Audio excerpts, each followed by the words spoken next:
how to not give a fuck about people. You just like detach. You want to stop caring about someone. Detachment is like amazing. Friendship isn't working, detach. I'm underappreciated, detach. And you actually just feel nothing. Okay, I need to take this off now. I forgot to say this at the start, but like maybe get a little snack, a little drink. I'm just a friend on FaceTime that you're doing your makeup with. Or you could even be getting it ready with me. So yeah, enjoy the video. Being good at detachment has saved me a lot of like emotional trauma, and it saved me from being like so attached to people. No one really talks about like what happens after detachment or why it's bad. People just think it's like a really good thing, and yeah, it is at some point, but detachment gives you peace and not necessarily happiness. So as an extremely detached person, I'm going to expose to you, it's like what really no one talks about. And also I kind of want to explain the whole experience of being detached. If someone betrays you, your trust, or if someone doesn't appreciate me, like I can almost immediately be okay with not having them in my life. Of course, to some people don't think this is like a very healthy thing. Like it honestly scares me how quickly I can detach. And I question like, is it a good or bad thing? It's good because the opinion of others doesn't really change the opinion of myself, because I'm okay with just moving on in my life without them. Even if we were very, very close. I've met people where I just didn't want to be associated with them anymore. When those people realize like how easily I was letting go of them, they get triggered because they think like, oh, did you not care about me? Like, did I mean nothing to you? That's a big misconception about detachment, at least for me, is that it's not that I don't care about them. I can still care about people, but just not want them in my life anymore. You know, you get called things when you're like that detached, you know, you get called like really cold, really emotionless. But on the other hand, I've met people that admire me for my detachment. I think it's amazing that the slightest bit of disrespect I experience, or a cumulative disrespect I experience from people, I can just emotionally detach from people and just cut them off. And I have friends now that want to be more like that because they find themselves like overly attached to people that they shouldn't be attached. Like it's like everything. It's like pros and cons. Good thing you can let go of people, but a bad thing is that people will call you things. You can feel like you're sabotaging your own friendships. This is the concealer I use. It's a Korean brand. It's got 3 shades, but I literally only use the brown one. You know, it's just like an attached person, like you'll be more like emotionally invested into people, but my struggle to let people go, and those people, you know, you might be like better for you to let go, if you know what I mean. And to this day, I still struggle with the fact that I do detach that easily. Like sometimes I feel like I'm just like broken, or there's something wrong with me. Like, you know, like I said before, people have been hurt by my level of detachment, and also people have called me things and made me feel like, you know, that it was wrong. The lighting is being dimmer. Oh, wait, let me turn on the light. Well, it's winter in Australia right now. It's only 2:30 and the sky is like so dark. This lighting is not as good, sorry guys. This is basically hairspray. Like I can't get it on my hair, otherwise it like makes my hair sticky, which I guess shows that it works on your like skin, but like help. Okay. What was I talking about? Oh yeah. So basically what my friend said to me, sometimes when my friends like tell me about their bad experiences, or like something that's like they're going on, like, and they're crying, right? Like I feel bad, like they're crying, right? But I don't like feel their pain in my body. I like rarely feel that, you know. Like I said before, I just felt like there was something wrong with me. When my friend was crying, like, and I told her, I'm so sorry, I don't know what to say.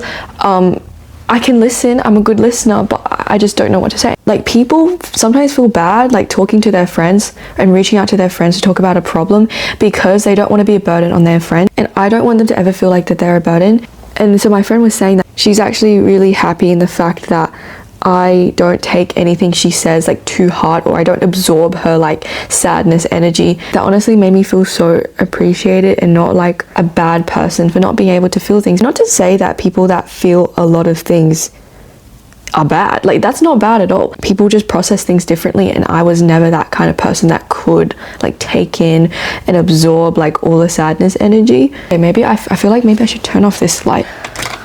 Okay, I do like this better. I don't know why I turned on the light before, because this is more cozy, you know. You know what, like I wanted the pink version just because it was pink. Like I'm not gonna lie, this brown is like, why is it wood?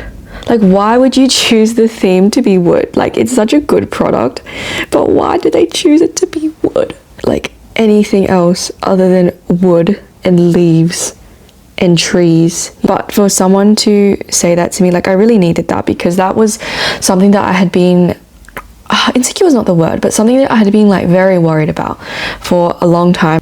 this is like super dark, but if I would go to like a funeral, right, and I didn't know like the person, like I wasn't close to the person, like even if I knew the person but I wasn't like close to the person, I wouldn't like cry.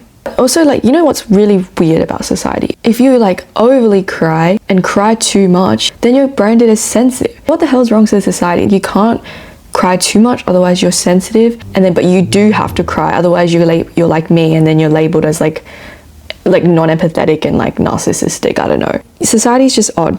And I think I wanted to make this video, like, even if you're a big crier, like, you know, I just think big cries are so cute because they just feel like a lot. And you know, like, what is wrong with that? There is nothing wrong with that, by the way. Like, I just realized I've been contouring my nose for the last like 4 minutes. Oh, it just started raining. Okay, it's 2:30. It feels like so kind of gloomy, but like it's okay. It's gonna be like cozy vibes, you know. Now we're gonna move on to contour. I'm gonna use like these 2 shades. Instead of like doing the whole like straight line, like sharp straight line, I kind of just contour first of all like that. Oh, see, like I need to blend that out, but like it's kind of like drawing a line here and then just like doing everything on the side to create a natural shadow. Wow, it is so gloomy outside. Like, look, it's so gloomy. Yeah, it looks like I'm filming this at like 9 p.m. It's like 2:30 in the afternoon. Yeah, where am I going? I've got like a dinner. Not with a guy, not with a dude. Just like a friend group kind of dinner vibe. Honestly, contour doesn't make too much difference to my face, but that is okay. You know, sometimes we gotta accept our features, you know, like I feel like if you've been following me for a while, thank you guys, you will know that I was not always like this secure, and I wasn't always this confident and comfortable on camera and with myself. If you watch my old video, like my first ever YouTube video, you will see there's so much difference. And I just like want people to know that like I was also insecure. Like I wasn't someone who was just born and was just like, yeah, look at me, like I'm so cool. Like I was not that kid. I was that very insecure, quiet kid in the class. Oh my god, this is going off of a tangent, but like, you know, I just couldn't speak for the life of me. Like I didn't have any social awareness. I don't think I had social skills. I took everything that people say seriously, and I'm not gonna lie, I still kind of do that, like in the sense where I kind of take everything literally, but I don't take things as seriously anymore. I can take a joke. Like I can't believe my year 8 self genuinely like couldn't take a joke. This is my YSL blush, bro. Also, if you follow me, you will know I use this like every single day. Can you hear the rain? Wow, it is pouring. Anyways, rain and it's pouring. Okay, I'm gonna put the blush here on my cheeks. Okay.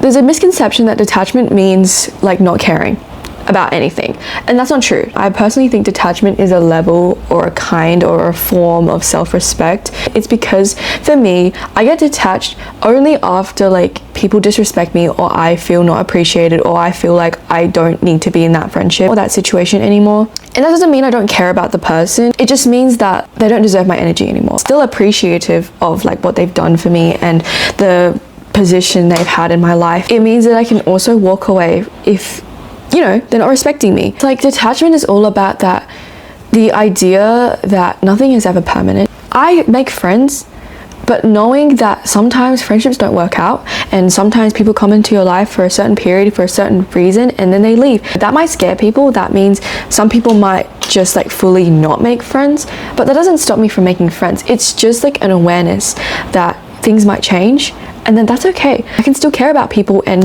accept that it might not be there. It's not a permanent thing, that I might be replaced. And yeah, it's unfortunate, but sometimes values just don't align anymore. Another misconception, detachment equals emotional suppression, and it means that you can't feel anything. No, that is not what detachment is. Detachment doesn't mean I don't allow myself to feel things. It doesn't mean that we're avoiding feeling a certain way. It means I can still care about someone, just know that I was disrespected or it's not the best position for me. It really is like putting yourself above everyone else. Honestly, some people might find selfish. My response to that is, well, why wouldn't you prioritize yourself? Because if you don't prioritize yourself, who's going to prioritize you? It's almost like a very like poetic and beautiful thing to have people in your life and to create connection with people, knowing that it might not last forever. It is a positive and negative thing for me. I think that just like in different situations, like for example, like maybe it's not the best if you're wanting to make new connections, because it's just rare for someone as detached to find like a really deep connection.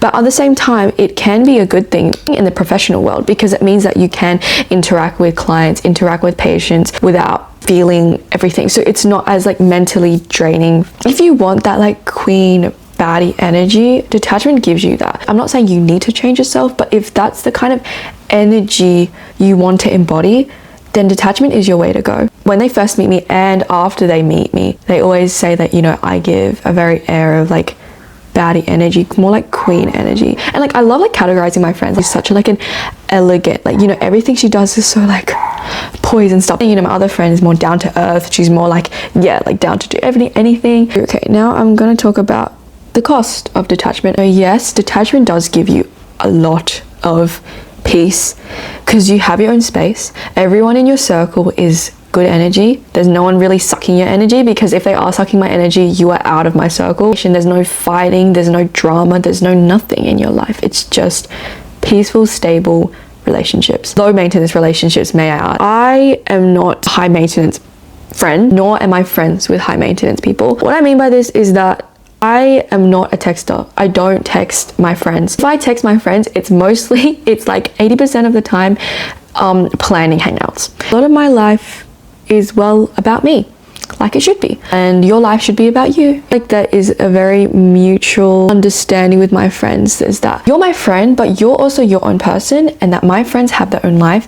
They're the main character of their life, and I'm a side character in their life. But I'm the main character in my life, and they're just some side characters. You are the main person in your life, and that like you shouldn't like orientate everything else about like other people. Some people like grow up in a household where they feel like they need the chaos, so which is why it's hard for some people to like be detached and have this amount of peace in your life, because people might look at my life and think it's boring, but I think it's peaceful. If I did have that excitement, I did have that noise, it would cost me my peace, it would cost me my energy, you know, and I'd rather have my peace and energy. So everything's stable, no toxic relationships, no random dudes in your life. And this is your reminder that makeup does not have to be perfect. Like this lighting makes like this look perfect, but I promise you, like in real life, it doesn't look like that. And no one's makeup looks like that, by the way. So the main message I wanted to get out with this video, whether you consider yourself a detached person or not, is that there is nothing wrong with you. Like your emotional response to situations is not wrong, and society should not be making you feel like it is wrong. If you're a detached person or not detached person, like there's nothing wrong with you, okay? Society is telling you wrong stuff. You might think that because I'm a detached person, I would judge someone for being sensitive. No, absolutely not. Like, I don't know why we judge people for emotional responses, but like I wouldn't say who, but you know, very close people in my life have made me feel that there's something wrong with me for being that detached. Yeah, but anyways, that is the final look. I haven't done my lippy yet, but that's the final makeup look. I hope you enjoyed this little like talk about detachment, and I hope it helped you to, I hope it reminded you that society is just really odd. Oh, my lighting's different. Okay, I hope it just reminds you that society is really odd, and that sometimes you just don't really need to listen to what it says. Detachment is okay. Like detachment is, there's like, people romanticize it, yet there is so much more behind detachment and like what it actually means and how it affects your life. And not to discourage you from being detached, like, you know, like I love being detached, but I think it works for me and my personality. So if you want to, you know, kind of embody that, I hope this kind of helped you see how like you can do that, and also like what it means and what it does to your life, but also like show you like kind of the realities of it. Bye, see you next time.